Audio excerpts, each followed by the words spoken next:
Alrighty. It's been we said 10 minutes later. I think we're going on like 20, 25 now, but welcome back to the Planet Soccer podcast. These are coming out back to back, so it doesn't matter. We were honestly planning on doing this kind of all as one episode. We're going to do a little EPL action and then rest of the world, but out of consideration for our listeners, we wanted to kind of break it up a little. Give you guys a good solid hour Instead 15 of having of a 2-hour episode. give you a good solid hour 15 of Premier League and non-UCL rest of the world. So now being a UCL Wednesday, we're going to kind of jump into the last two match weeks of UCL. I don't think we recorded after match week 2. We'll kind of do an overview of UCL, like coupled into what we saw today. Yeah, we're certainly not going to go game by game by any means. But we'll kind of recap kind of where UCL stands right now. There are quite a few notable storylines that we want to dive into. What's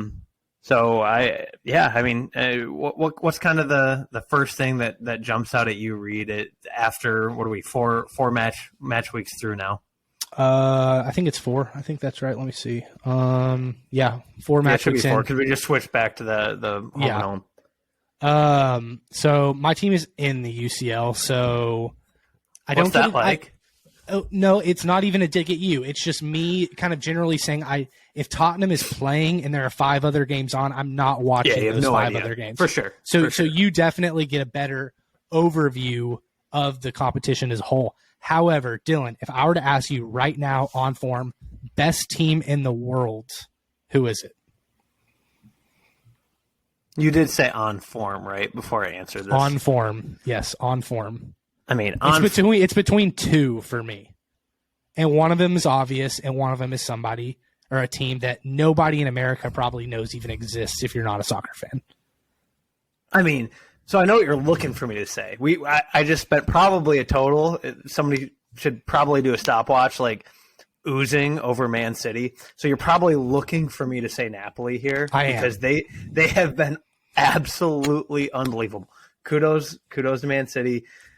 As we touched on in the last pod, it was a funky, fluky draw, but like probably the sexiest away draw you're going to see from a top 3 side in the world at FC Copenhagen. But enough on Man City. Like let's talk about Napoli because this is a 13 plus 13 goal differential in the Champions League. They're also first in Serie A with a plus 15 goal differential. They look unbelievable. And this is fully a match that I expected them not necessarily to lose. I mean, if you follow my betting picks, sorry for yesterday if you do, but you're welcome for today and the EPL weekend. It's a game I didn't fully expect them. They're at home against a side they just beat 6-1.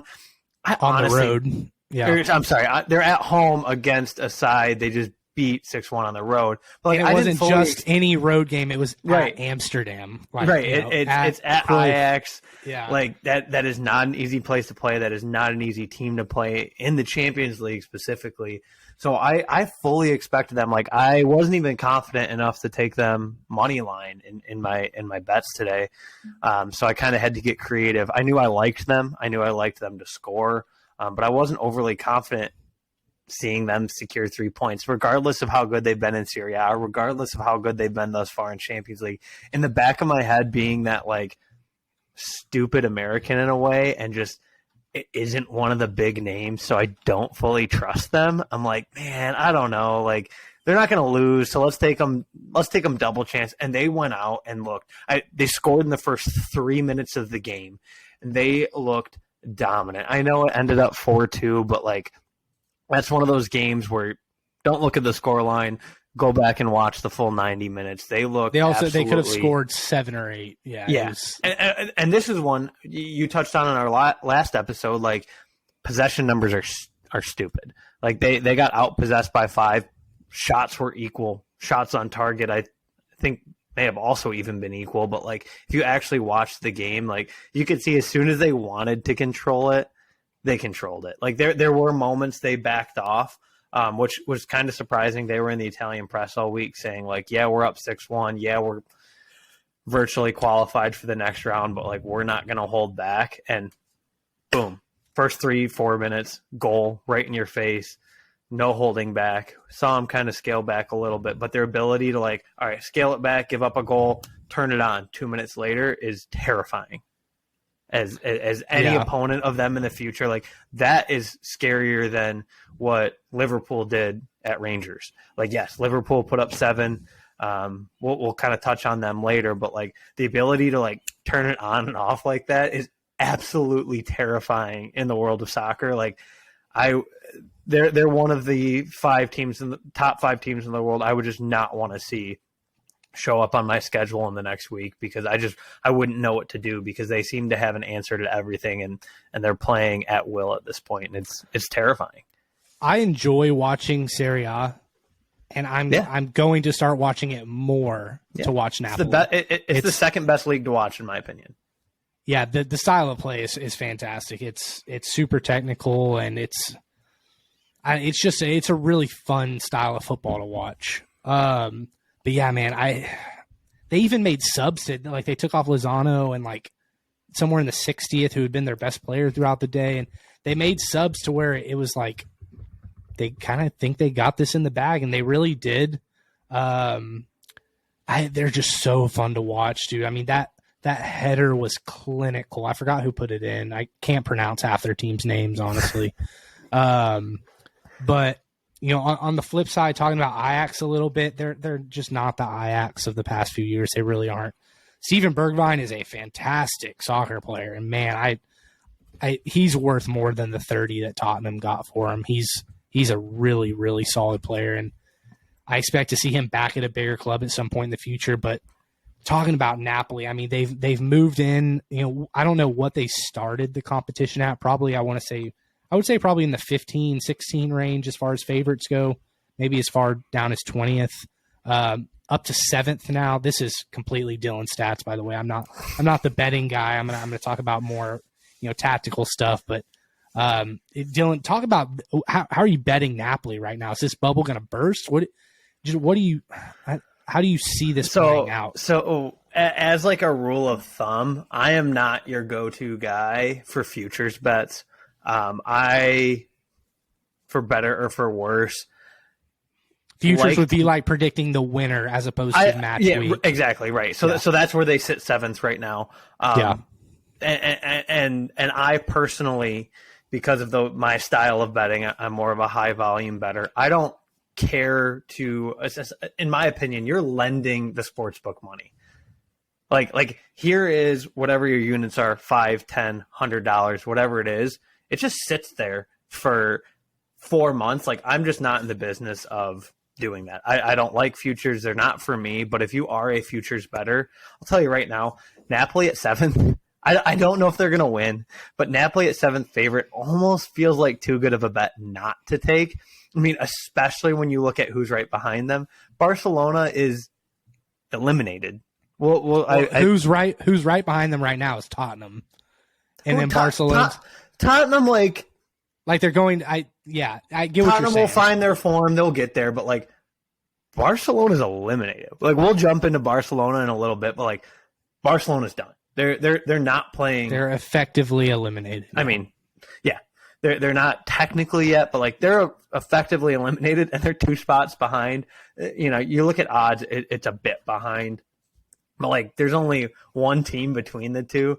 Napoli is essentially the worst favorite, and they're on this kind of form. It does feel like too good a number not to play if you are a futures bettor. I personally won't be playing it because I just don't like futures betting. But if you're in the business of futures betting, man, this and it's a team, and this is what a lot of futures bettors will do. Not to get too degenerate on you guys, but it's a team that they're probably not going to win, but they very well could make the quarter or semifinals, and then you cash it out. Like, I'll tell you right now, they're not beating Man City. They're not beating Bayern. But if they get a draw attractive enough to get to the semis, and then they have to face one of those like 3 or 4 top tier international teams, then you sell your ticket at a profit, and it is what it is. Like, there is value to be had there. I'm not in the business of doing it. If you are, I highly recommend it, because the form they're on and where they're at, essentially where they're seated by the sports books, is gross. Like, I keep trying to sleep on them, like a lot of people, and we'll talk about them in a little bit, have tried to sleep on Bruges. Like, there's some teams that, like, Brugge's coming, baby. Brugge is coming. Brugge is coming. There's some teams that, like, form is too tough to deny, and I think right now Napoli is one of those sides, and I think top to bottom, Serie A is, in my opinion, the second best league. I know there are a lot of people that will say La Liga. In my opinion, Serie A is a little bit more competitive year in and year out, so I prefer it as a competition, and they're just as successful there as they are in Champions League, and it's very Italian Man City-esque, if you will, in the style they're doing it in. I don't know how much you know about Serie A, but do you think Napoli wins Serie A this year? Again, like just like 10 seconds worth of it, because I don't want to get off too much of a tangent. Right now, it's hard to say no. Yeah. Juve's looked bad. AC hasn't looked good. They haven't looked bad, but they haven't looked good. The top four is Napoli, Atalanta, Lazio, and Udinese.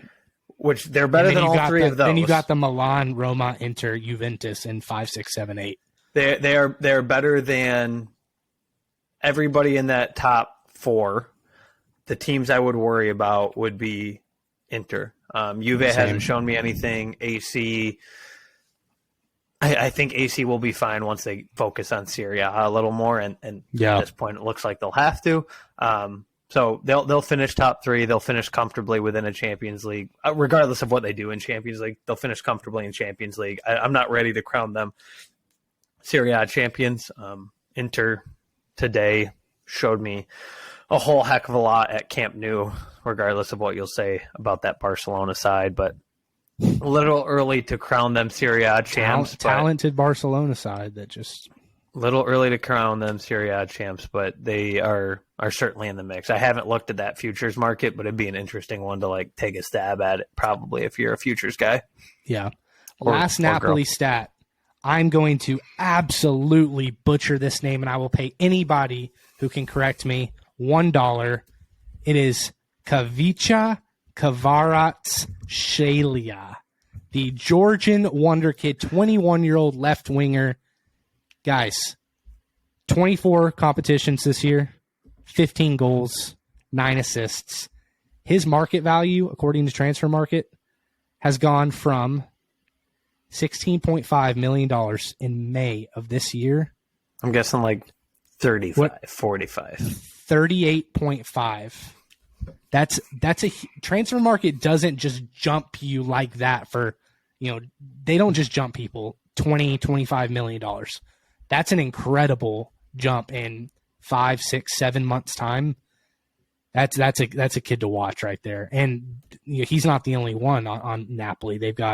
It's a young team, honestly, that's just coming into their own and really, really performing well. Going over, let's go to another one of the Italian teams, a competitive group that we thought was going to be at the beginning. It's AC Milan, Chelsea. Dylan, kind of set this stage for me. You know where we're going with this one. Everybody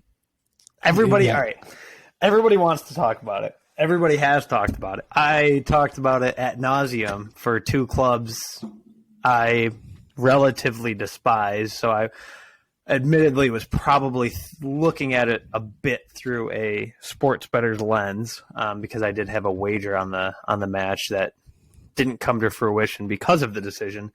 But that Chelsea-Milan game, man, it was billed yesterday, Tuesday the 11th, as arguably kind of the match of the day.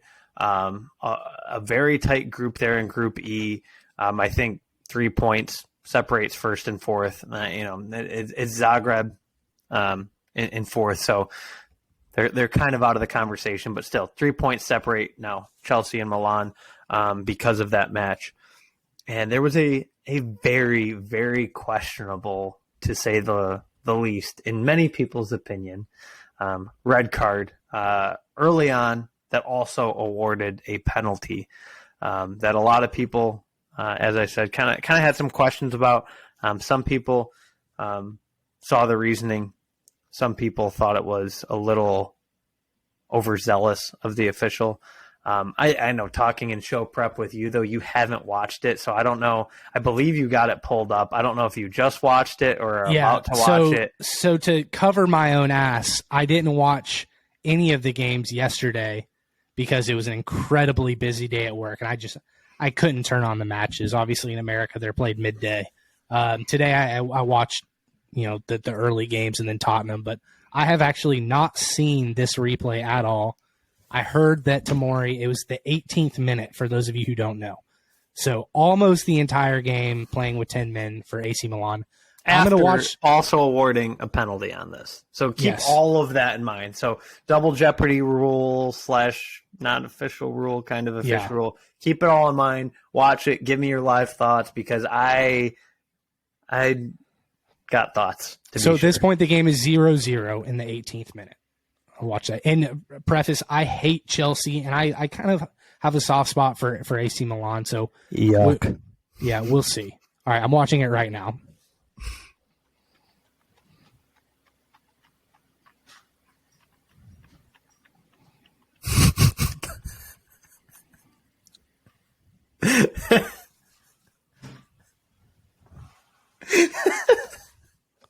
That's not even a penalty. I mean, barely.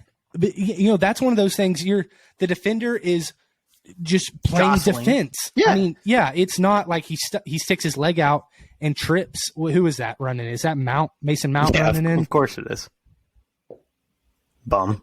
Can't score on his own. You cannot be giving a red card at that level on top of a penalty. You give I know it's in the box, so you physically can't not give the penalty, but typically you see the yellow card given with a penalty, or if or nothing, or it's just a penalty in the box. Yeah. So the argument I've seen, so I'm on board with you. Like, it was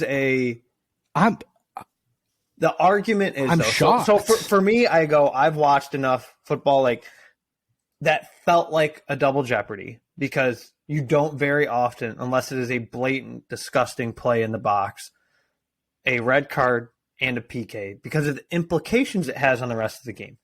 You're giving Chelsea a goal for all intents and purposes. We've seen a lot of stopped PKs in Champions League, but that aside, you're essentially giving away a free goal, and you're taking the other team down a man for, what would you say, it was in the 18th minute? So 18th for all minute. intents and purposes, the rest of the whole game. Yeah. And if you have 5 minutes of stoppage time in both halves, I don't give it. That's the whole game, pretty much. Right. If it's 2 minutes less than a match, whatever, I don't care. Yeah. Yes, there's suspensions, but we're talking about 85 probably minutes of playtime that you're taking a team down after giving away a goal for that. And I wish I had never watched that video. I'm infuriated right now. So as I started to say, the argument is he doesn't make a clear and obvious play on the ball. They never do when you're and a non-clear and obvious play on the ball when there is no other defender behind is a red card, and does not. The double jeopardy is then trumped because it is not a clear and obvious play on the ball. For me, the body jostling, sure, he doesn't stick his foot out at the ball, but he's jostling for position to get to the ball. He doesn't grab him by the shoulders and yank him down. He's trying to squeeze in there and get position. And the thing that makes it worse for me is when Mount goes down, it's after he had a garbage touch. Granted, it could be because of the contact. He should have scored the goal still. Well, after he has the garbage touch, it's a lunge that makes him go to the ground. If he doesn't lunge for that ball and the keeper picks it up, there's no foul. There's no foul at all. It's the lunge at the ball, and then the angle he took at the ball was terrible. Terrible. And then you're right. He has to lunge back to his left. Right. It's because of the lunge that it looked bad. And this is where we talked about VAR after I felt Newcastle got robbed couple weeks back to back. But like, this is where I need, if we have video review, why is it not being implemented? You want to give the penalty? They didn't go to VAR on on that. They didn't go to VAR. It did, but the head official didn't go back to review the VAR. It was the booth check, confirmed, good, proceed. If I remember right, because I was watching it on Golasso because I don't have a team in the Champions League and Golasso just freaking rules. Rocks. Yeah. But so if I remember right, that was the situation. They reviewed via VAR, but didn't have the official go check. God, but like, dude, what is pissed. How do we have all of this technology and it gets it right most of the time, but then we have something like that sneak through the cracks, if you will, and affect the whole game, the whole group, arguably the whole competition? Do I think AC is going to make a run at the title? No, but could they knock off a team that would make a run to the title? Absolutely. Like that ends in a draw, and we are looking at a very, very different Group E.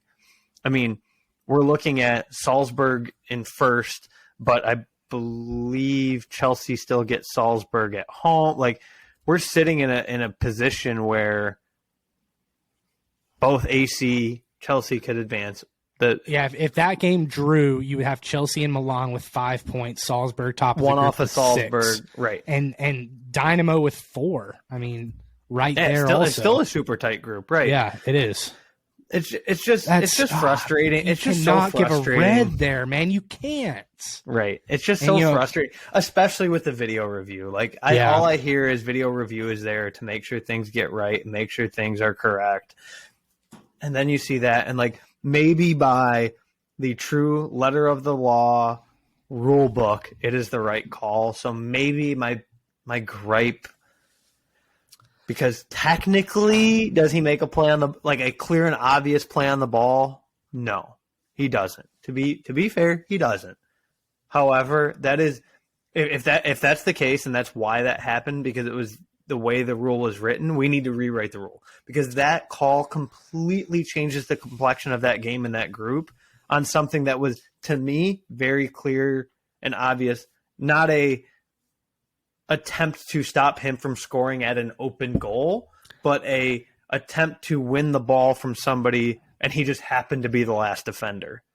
And he's the last defender because it's right there in the box. Like, it's not like, it's on top of it, right? It's not like Son's making a run down the middle and somebody comes down and just pulls him from behind and he's like, that's a red card. Right. No, this is a just physical Champions League fucking battle in the box. Right. Like, he doesn't trip him. He doesn't yank him down. He's jostling for better position. It was a lunge by Mount.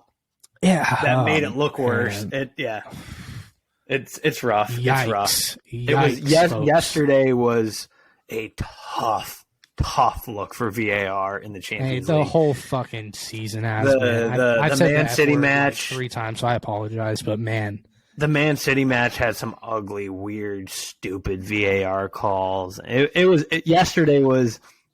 I mean, it was an absolute bloodbath at the sports book for me and like every other soccer handicapper in the world. And I wasn't even that. Like, normally you give me a day where, like, I think I went 0-5. You give me any day in any sport I handicap, because I think of myself as like a solid handicapper, like, I'm livid about that day. Yeah. Yesterday I didn't even care. So much of it was like fluke, stupid soccer stuff. I was like, yeah, whatever. Back at it today. And I had a good day today, but like, man, that's the type of stuff, though, that like it feels unique to soccer at times. I know in the NFL we just had that Tom Brady like roughing the passer sack thing that happened. That was a lot of controversy. The Monday night one was worse, but it didn't just like it. Those don't like give clear and obvious goals on top of clear and obvious more like Chelsea got, for Americans, a point from the PK and got multiple points from getting to play at a man advantage for the rest of the match. Like, you don't see that in sports in the U.S. So, like, as an American who advantage, really likes soccer, loves soccer but grew up on American sports, it is really difficult seeing stuff like that happen because it's like that isn't a fair judgment of the ability for those two teams on that given day. So like that stuff like that, just it sucks to see. It's without a doubt, in my opinion, besides maybe targeting in football, the referees have the best like chance to sway a match with a call like that in soccer. You know, it's like, okay, you throw a player out for targeting, maybe whatever in football, but if you take out Tomori, who was AC Milan's best defender last year, I mean, he's a good player, and you don't get to replace him. That's the thing. For like, 80 minutes, targeting, slide another dude in. You're not a man down. Yep. Still got a full team on the field. Like in soccer, like you lose, and that's why I think red cards need to be looked at. Like I know letter of the law may have been the correct call technically, but that's where I think if that's the case, we need to kind of revisit what this looks like, especially with the impacts it has on the game, because we see the complaints on targeting and now roughing the passer in the U.S. on American football, but like I see people complain about that all weekend, and then I see that Tomori. I'm like, you guys don't know the half of it. Perspective, so I watching baby. soccer. Yeah. Watch soccer, and I no longer feel bad about that Brady roughing the passer. It's just a different world, and it makes me love and equally hate soccer at the same time. But that's why we're here. Man. Love the sport. God, I did not. I mean, I watched that video expecting it to be bad, but I didn't expect to spend 15 minutes on it. Like, that is really rough. Yeah. Let's finish out Serie A and talk about Juventus. Well, I guess we'll talk about them a little bit with Barcelona, or we'll talk about Inter with Barca. But God, they're in shambles. They're in shambles in the league. They're in shambles in the Champions League. They're not done in the Champions League. Save Weston McKennie now. Say it one more time for the people in the back. I don't need these bad Weston McKennie vibes. Please save him. Get him out of there. Now. That's like part of me, they got Di Maria. I was like, all right, like not the same position, obviously, but like a very talented, skillful, like somebody I want my international midfielder playing with. And now he's hurt for who knows how long. Get him the hell out like yesterday. That club I'm with you. He was the one bright spot. Vlahovic, I mean, has been nothing since moving over from Fiorentina. He was one of the best goal scorers in the world this time last year, and he's done nothing since moving there. So there's nothing good for Weston McKennie. Please save my guy. Get him to Leeds or Newcastle or somebody who has a good vibe in their club before the wheels fall off him, because I do think he's talented. He's just in a really ugly spot right now. Yeah, I feel like we've said that for a couple of these USMNT players, unfortunately. Yeah, I mean, that's, Juventus, I think the biggest thing that I hear about them all the time is the Conte links. If I'm Conte, Tottenham's in a way better place than Juventus is right now. I get it's, his home country and yada, yada, but I mean, Tottenham's making bank every year. They're about to get a shit ton of money from stadium rights. It's a good place to be at right now, and I understand the draw of going home. But, man, it's from my perspective, I'm not really nervous because Juve is in such shambles. I mean, shambles. And I'm going to switch Brugge and Barcelona, and we're going to transition to more shambles and talk about Barcelona next. Do you have anything else on Juventus, by the way? You want to say anything No, else? other than Conte would be stupid. You say like home country, but like in Italy, it's kind of like the U.S. in a way. Like southern Italy and northern Italy is like not the same planet. And he's from very southern Italy, I think. And Juve's just the exact opposite. So yeah, he'd be. Yeah. The only thing is he played for Juve for a long time. So that would be my one. But like, I don't know. He still seems. I don't know. As an Italian guy, he seems so southern. Like. He should stay at Tottenham, and you said, it's shambles. Like he's from Lecce. Yeah, which sounds right. I mean, that's south of Naples. South of Naples, yeah. Yeah, like that's the south.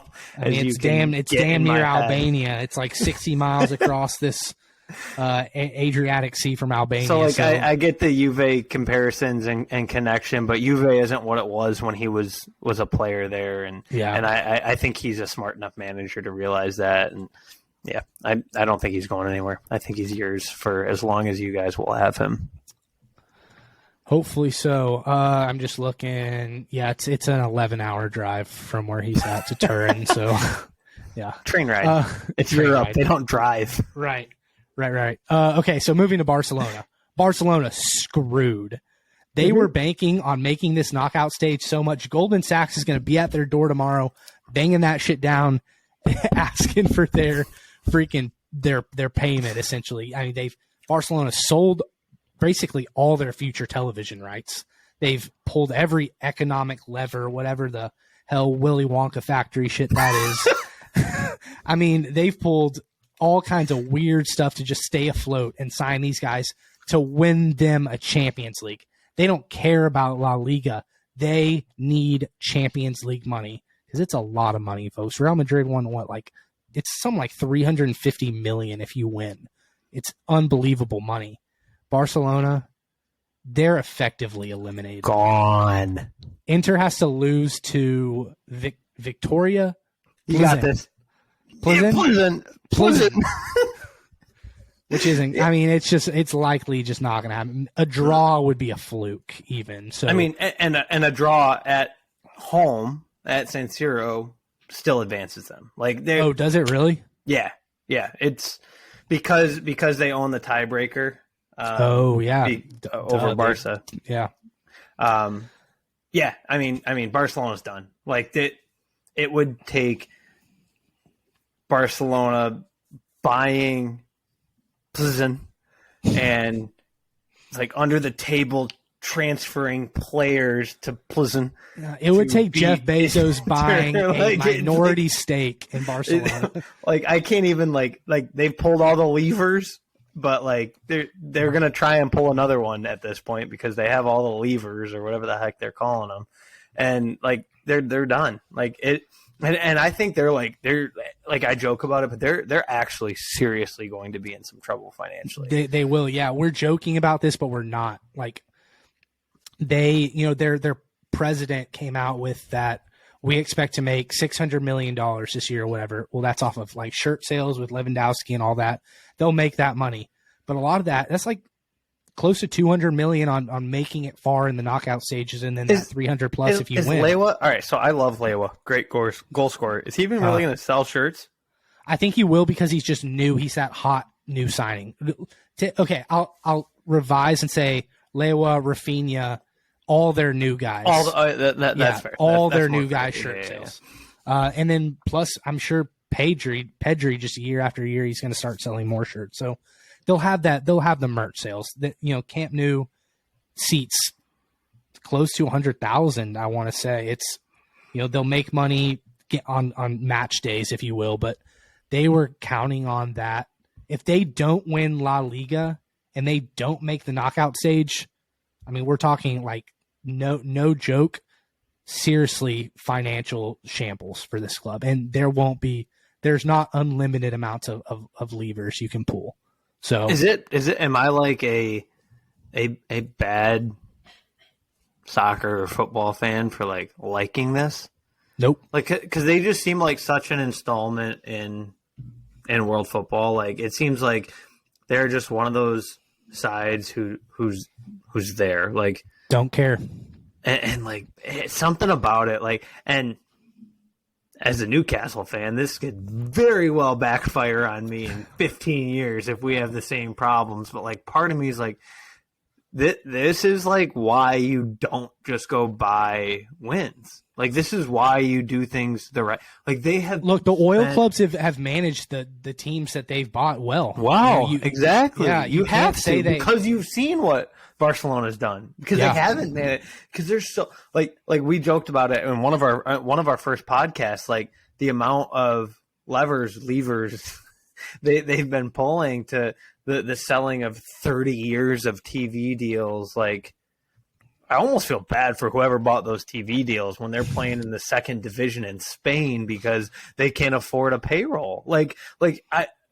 Or afford to keep up Cam Newton. Like these are the types of like serious implications we're going to see if they don't qualify. And this hadn't popped into my head, but holy football conspiracy theory.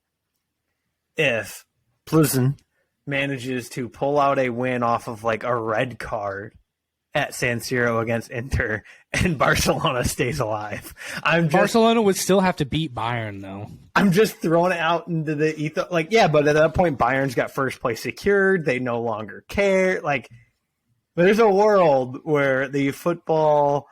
I think Bayern likes beating up Barcelona. I think they care about that one. I probably do, too. Especially German soccer is just so, like, gritty, and evil might not be the right word, but, like, they just want to hurt you. Like, whether it's their fans physically hurting you, like, the night before a match or at the match. Frankfurt fans are freaking wild, man. Like, whatever it be, like, German football, like, is just a little gritty. So, yeah, I do think if they saw the opportunity to... Very no mercy. Possibly end Barcelona as we know it, like, yeah, they're going to take that. That'll be hanging in the hall of Lewandowski in 5 years. Like, hey, you left us. And we're not talking about FIFA or UEFA saying Barcelona, no, all these penalties, whatever. We're talking about the tax man and the powers, actual financials. The financial powers that be. It's not going to be a lot bigger than FIFA. Yeah, it's not going to be some footballing organization. It's going to be a massive international bank that comes in and says, "You're done. You're done." Yeah, give me this real estate. Give me all of this. Everything. In reality, Barcelona will never probably, like, if they go into bankruptcy and the bank takes them over, somebody huge and rich is going to buy them, and they'll end up being fine. But it'll be like a 2-year deal. Like, they will be in shambles, and that could set them back significantly. But Barcelona as a brand will never go away. Saudi PIF buys Barcelona, sells Newcastle, and we're left to rot. It's cool. It hadn't crossed my mind until right now, and now I'm in a dark place for the next 10 minutes of this episode. Yeah, you'll be fine. They don't seem to be going over. They don't seem to be. The money's in England. You're fine. Yeah, it is. Okay, that's pretty much. I mean, I didn't watch the Barcelona game. It was one of the more entertaining matches. I saw the highlights, and it seemed from what they were saying, Inter outplayed them, but Lewandowski had the 2 late equalizer and then equalizer again, and craziest game of the day.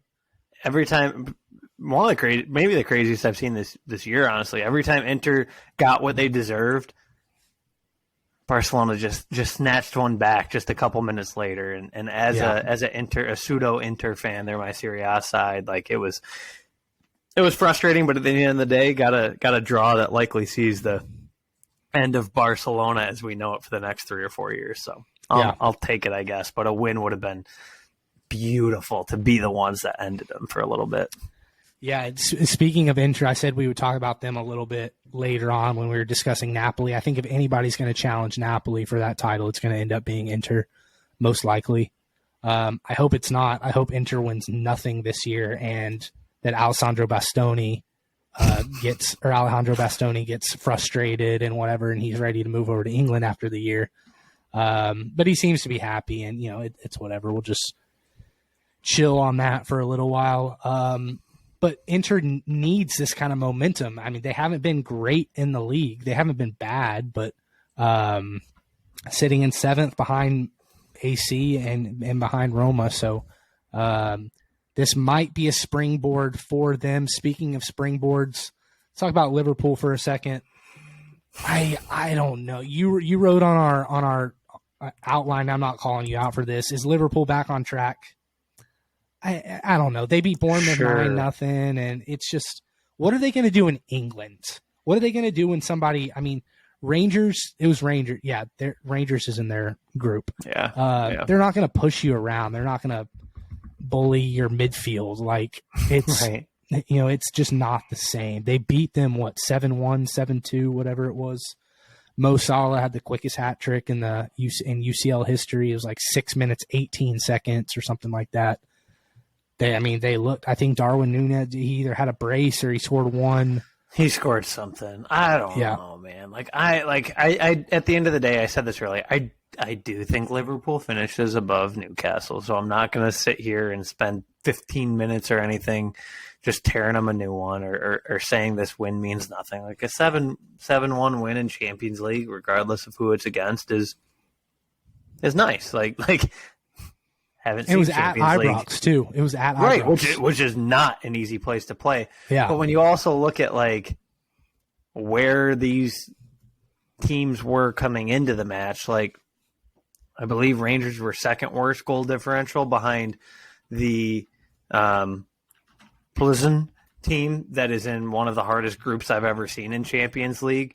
Like Plzen has to face Bayern, Inter, and Barcelona, and Rangers, also tough group, Napoli, Liverpool, and Ajax, but like not nearly as difficult or daunting. And Rangers was second worst goal differential. So like, again, not trying to turn my nose up against a 7-1 victory in Champions League. Very important, very quality, especially for a side that hasn't done well. But as you said, they beat the brakes off of Bournemouth, and everybody was like, oh, they're back. And then nothing. They're still eighth. Yeah. And so like, while part of me is like, kind of like I felt about Tottenham for a little while, like at some point it's going to turn over. At some point they're going to start winning games by multiple goals with regularity. And maybe this is that point with Liverpool, but I'm just not sold based on who they faced and what we've already seen early in the year when they destroyed a similar team to Rangers and didn't turn it into momentum. So props to Salah, finally, turning up the goals. Props to Liverpool, finally, turning up the goals. But long term, I'm just not quite sold yet that this is like the turning point for the club this season, at least. Well, here's the deal, folks. Liverpool on the weekends, Sunday at 10:30 a.m. They've got Manchester City. So good night. If any momentum was created from this win, if they're going to capitalize on it, they have to go get 1 point from City. And good luck. Come on. I mean, come on. Let's be real here. Good luck. Yeah. Good luck. I don't know. It's at home. So like they got that. I also going just for hate them. Liverpool. I have a Liverpool shirt. It was like the first soccer shirt I ever bought. Oh no. It's not torn burned it yet? It's torn to rags now. I was like moving shit and it got torn up. I hate Liverpool fans, man. I see on TikTok the time. They did an Arsenal Liverpool combined 11, and this one dude put 9 Liverpool players in. This year too. It's not like it was like last year. You're going for the sure, but like this year, I'm taking maybe this dude had Liverpool Andrew Robertson over Zinchenko. Robertson, he doesn't even start anymore. Depending on what it was, Zinchenko was hurt. But yeah, he doesn't even start. Samikas or whatever his name is, he starts over Robertson now on the which is weird. Which Klopp is a whole nother conversation to have.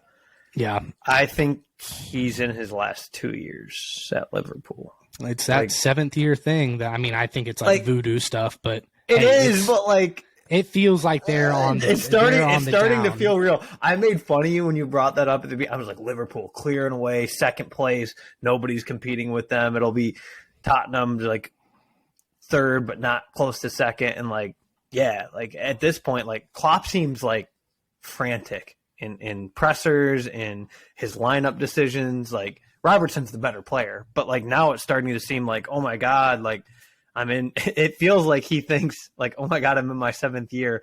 I got to start doing things to avoid this curse. Yeah. Like I know that's not it, but like, man, it feels weird right now. It has to be in his mind, like Tottenham going to Stamford Bridge. Like it's in their mind, like Klopp's 7th year. It's got to be in his mind. Like it's it's just weird. Liverpool has to splash cash in January in the midfield. Dortmund is not going to sell Jude Bellingham in January, but they need a player. They can't like wait that. for Jude though. Yeah. Like Jude's right. the person. Like the number of Jude to Liverpool links I've heard, rightfully over the last like year and a half. 2 years worth of them, and they make sense. And like in my head, he fits Liverpool. He seems like a Klopp Liverpool kind of guy. Like nothing against him, but like he seems like that kind of fit, and they can't wait. they need to go spend $15 million too much on James Madison. Like, because if you're Liverpool, like I said earlier, like I would love to see them in Conference League. If you're Liverpool, like you can't finish there. You really can't even finish at Europa. Like you're Liverpool after going after the quad last year. Like you have to at least qualify for Champions League. Like they simply got to spend $70 million on James Madison to shore up that midfield, and like then you just get in that desperation mode, and that's where you become that. I don't think they will, but like that's how those Barcelonas form. Is you just get desperate to keep up with the Man Cities or the Reals, and you put yourself in financial limbo. And I do think Liverpool will be smart enough to stay out of that long term, but for the immediate future, it does seem like they'll have to kind of go that route to remain in the Champions League next year. I felt going into this year, I think I am, on record saying it, that I felt Liverpool could get third, possibly fourth. I didn't see them. I saw them potentially being in the top two, but I was pretty confident that Spurs would finish second, and I didn't see Arsenal doing what they're doing. But when you play the amount of games that Liverpool did last year, and to end up losing the two most important finals that you played, to take Man City to the last 3 weekends of the year, 4 out of the last 5 years, and come up on the losing end 4 times. I'm sorry, they took them to the last 3 weeks, the last 5 years, and only came up on the winning end once. Manchester City won it 4 times. They had that, that UCL win against Spurs, that was obviously uplifting for them, but they haven't actually won a lot in terms of European trophies, Premier League trophies through this Klopp era. And I think they've tried so hard. It just last year had to be a backbreaker. And with Mane leaving, it wasn't on bad terms, but it was on weird terms. Mm-hmm. It was kind of that thing where it's like, yeah, I'm ready to go. Like this, It's almost like he saw the writing on the wall. Like this is over. Yeah, he wasn't like kicking and screaming, I hate it here, but he's like, I don't want to be the guy that has to go next summer. Yeah, I want to be the guy that gets to go this summer. Yeah, it was like, you said, see it writing all the time on the in wall, sports. like I'm gonna quietly leave before it gets ugly. Right. Yeah, you see it all the time in sports across the world. That dynasty, or not really dynasty, but that core is started to be on the decline, and it's time for somebody to get out, and then that first puzzle piece falls, or that first domino falls, and it all falls apart. And that's kind of what it feels like with Liverpool. So, but going back to the Champions League, is this what they needed to get back on track? I don't know. Ask me after the Manchester City game. We'll see. Right. And then I don't know who they have after that. Let me see. They've got City and then West Ham, Forest. Yeah, they're in a really good spot. I remember seeing they have after City. I think there's no reason they can't win like 3 or 4 straight. I think that games. West Ham game will be a good, like a true where are we for them, because West Ham's starting to play better. Liverpool's more talented, but like it's at home though, right? Is it? I believe. I'm pretty sure it's at Anfield. Yeah, so like it's a game. If they kind of drop like you're it, saying, though. if you drop points there, right? If you draw that, you go, oh, guess we're not back. Like you expect to drop points, not necessarily lose, but you expect to drop points against Man City. So let's say you draw City, and you're like, all right, keeping this momentum going, and then you draw West Ham. It's like, oh, well, here we are. Guess we aren't any better off than we were 2 weeks ago. Tottenham did last year. We won at Man City, then lost at Burnley the week after. Thanks. Oh, yeah. All right. To finish up the Champions League talk, just kind of doing an overview of the groups. Napoli today secured their spot in the knockout round. They're at 12 points. They haven't lost a game. 13 goal differential. Liverpool looks like they're in a good spot in that second spot in Group 2. With 9, Ajax with 3, Rangers with none, with that minus 15 goal differential. Group B, still pretty wide open outside of Bruges, who has secured their spot in the knockout round. They haven't secured 0 goals against. 4 clean sheets. Yeah. 4 clean sheets. Granted, Porto and Atleti are known non-goal scoring that clubs. bus, baby. Park that bus. However, Leverkusen's quite the opposite. Grant, Leverkusen's not had a good year, but still. Trash. They had a trash year. 4 clean sheets in Champions League. I don't care who your group is impressive. Like, tip of the cap, especially a Belgian side. Like, when was the last time I think they're only the second Belgian side to ever qualify for round of 16, and they did it after match week 4, like, with 0 goals against. So, in my opinion, the most under-talked about story of the Champions League. I've loved betting on them. Everybody's been doubting them after the last 2 weeks, at least. Everybody's been doubting them, and they've done nothing but prove they're here and for real. We are a Club Bruggy podcast, that's for sure. Huge Bruggy guys. Yeah. The Manchester City is the next closest team. They've allowed 1 goal, so basically Bruggy is better than Manchester City. Yeah, more or less. Yeah, more or less. Porto sitting with 6 points, Atleti sitting with 4, Leverkusen sitting with 3, so that second spot is wide open. Group C, Bayern going to win the group, most likely. Sitting with 12, they've already secured their spot in the knockout round. Inter, like we talked about, all but eliminating Barcelona today. There'd have to be some funky stuff going on for that not to be the case. And then you've got Plzen sitting in 4th. Group D is probably the most wide open group. Well, D and E, really. Tottenham with 7, Marseille with 6, Sporting with 6, Frankfurt with 4. I know Tottenham has a home tie left against Sporting, and then they go to Marseille the last week. Who knows if Marseille will be able to have fans in their stadium at that point. Right.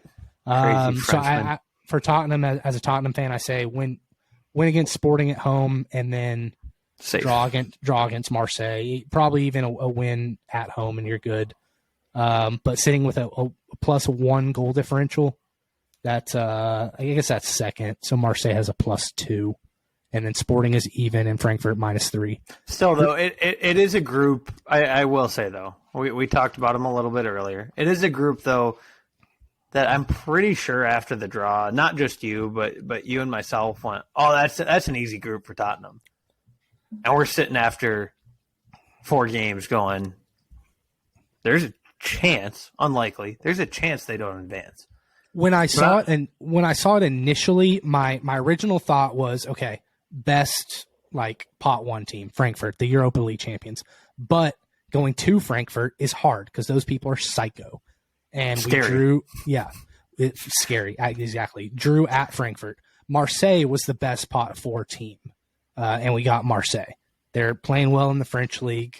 Tough place to go to if there are fans. Yeah. And then Sporting, the Portuguese teams to me are just always underestimated. Throw it in the air, flip a coin. Who knows what you're going to get with them? So on paper, easiest group, but I kind of saw it playing out a little bit like it is, especially knowing the way Tottenham is playing this year. They weren't going to run away with this group because they're not running away with anything this year. I still think they'll win it just based on talent. I also agree. Harry Kane and Sonny are just going to score more goals than everybody else. Agree. I just think as an unbiased observer, I have been disappointed in their performance and what I saw being a pretty easy group. Yeah, absolutely. Again, they'll advance, but like I won't. All right, I'll say it. Arsenal wouldn't be sitting with 7 points through 4 matches. Sure, but they're also playing on Thursdays, so that's not an issue. Because of last year, not this year. Yeah. That is another just weird thing about soccer that we haven't really talked about. It's hard. Like Frankfurt's one of the worst teams in the Bundesliga this year, and they're like in the Champions League. It's wild because they won the Europa League the previous year. Lost their 3 best players. Like Kostic is obviously at Juventus now. It's just it's weird. But yeah, it's just this group is a microcosm of how Tottenham's season's going to go. Group E pretty much wide open as well. Tony, man, Salzburg always they just do it. I mean, they just send it full sends out of Austria. They're the only team. I think Austria gets 1 team in the Champions League, and they're always right there, either in the knockout stage or third in the group. It's pretty crazy. What's scary about them for Milan and probably less so Chelsea, but more Milan, like Sesko has been dead silent so far. And he's one of the most coveted strikers in the world. So like Sesko gets hot, man. And you're already sitting behind him, like you're in some trouble. Like that's not a place I would want to be, knowing I'm behind a essentially Sesko-less Salzburg right now. Yeah. And then Group F, I mean, that's a Madrid group. They're probably going to come out with that one even after the draw against Shakhtar. That second place spot, it's going to be up for grab with Leipzig and Shakhtar. I don't know who has the home game left. It might come down to that. And then Celtic is sitting with 1 point in fourth. Group G, the Man City and Dortmund group, both those teams are going to advance. Sevilla is going to go down to the Europa League and probably win the Europa League just because that's what they do. But they're like actually bad this year, though. Yeah. Normally I would agree, but like they're actually like a bad side this year. So maybe not this year, but under normal circumstances, yeah. And then Group H, PSG with 2 straight draws. What's wrong with them? I mean, are they done? Are they had washed? To play Benfica twice, and Benfica's really freaking good. That's all it is. No, I was just being sarcastic. They're going to end up top in this group probably, and Benfica looks like they're in a good spot to finish second. So easily, Juve sitting in third, not playing well, and then you got Maccabi Haifa. Hey, is it Maccabi Haifa or Maccabi Haifa? Maccabi Haifa. That's how I say it. I say that like I know I'm right, but with our star-spangled bannered goalkeeper, with the it wasn't a clean sheet, but it was a draw. Was it a clean sheet against PSG? No, it wasn't. 1-1, right? No, but it was a clean sheet against Juve. That's right. That's what it was. Yeah, freaking clean sheet against Juventus as a 29-year-old American playing in Israel. That's coming from the D2 soccer system in the United States Collegiate pretty League. Awesome. Yeah. But that's where we're at in the Champions League, guys. I love this competition. I love Golazo. I love Micah Richards, Thierry Henry, Jamie Carragher, and this feels so sexist that I don't know the girl's name, but they just always dominate the conversation. I don't pay attention. And she's the Dempsey moderator. Appearance. Yeah, Clint Dempsey. They brought him on because Thierry Henry challenged him to a one-on-one today, and he wasn't on the broadcast, but they Skyped him in, and they had a little banter. It was pretty funny. So I know the girl's name is Kate something, but yeah, like you said, maybe I saved us from the sexistness of not knowing her full name. But I don't know her full name, so I'm looking it up right now because she's fantastic and definitely she's awesome. And the way they feed off each other, and honestly, so like their ability. I tweeted this out today. Kate Abdo. Sure, I knew it was Kate. I got that far.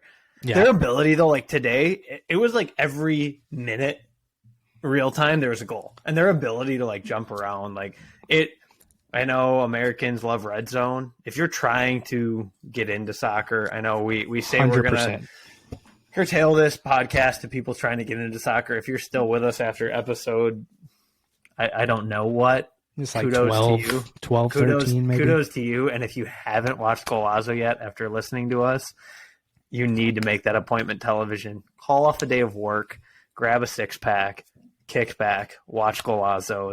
There's truly...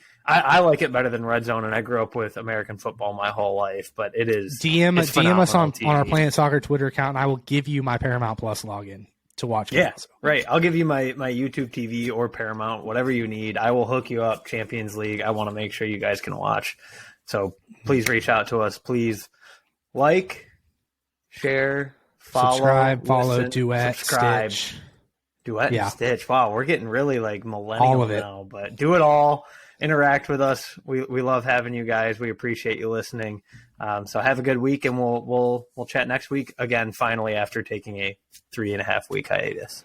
Yeah, it's 2-hour episodes today. Thanks, guys. Y'all have a good night, and we will talk to y'all maybe later this week, maybe next week. Who knows? Peace.